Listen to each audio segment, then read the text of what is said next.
কারওয়ান বাজারে ৩০ টাকার সবজি ভোক্তার কাছে পৌঁছায় ৭০ থেকে ১০০ টাকায়। দিনের পর দিন হাড় ভাঙা খাটুনি খেটে কৃষক পায় না তার ঘামের দাম। অন্যদিকে মাত্র ৫ মিনিটের হাত বদলে কয়েক গুণ মুনাফা হাতিয়ে নেয় সিন্ডিকেট। বছরের পর বছর ধরে ভোক্তাদের এক প্রকার জিম্মি করে রেখেছে এই মধ্যস্বত্বভোগীরা।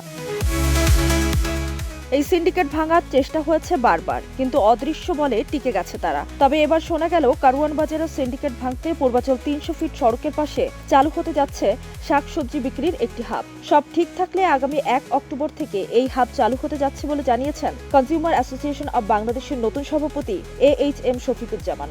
এতে ঢাকার শাকসবজি সহ প্রয়োজনীয় দ্রব্যাদির দাম অনেকটাই কমে আসবে বলে মনে করছেন বিশ্লেষকরা। এক্সট্রিম মশার কয়েল প্ল্যান্ট ফাইবার দিয়ে তৈরি, ডেঙ্গু চিকুনগুনিয়া বাহি সহ যে কোনো মশার বিরুদ্ধে দেয় এক্সট্রিম সুরক্ষা। শুক্রবার রাজধানীর সেগুনবাগিচায় ঢাকা রিপোর্টার্স ইউনিটিতে আয়োজিত সংবাদ সম্মেলনে এসব কথা বলেন ক্যাব সভাপতি। তিনি আরও বলেন, নিত্যপণ্যের বাজারে সিন্ডিকেট ভাঙা বড় চ্যালেঞ্জ।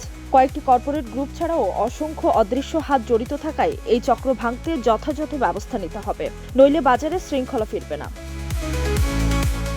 উল্লেখ্য, এই সংবাদ সম্মেলনে আরও উপস্থিত ছিলেন ক্যাবের সাধারণ সম্পাদক হুমায়ুন কবির ভুইয়া, কোষাধ্যক্ষ মঞ্জুর-ই-খোদা তরফদার, প্রচার সম্পাদক মুসা মিয়া, কেন্দ্রীয় কমিটির সদস্য মোহাম্মদ শওকত আলী খান।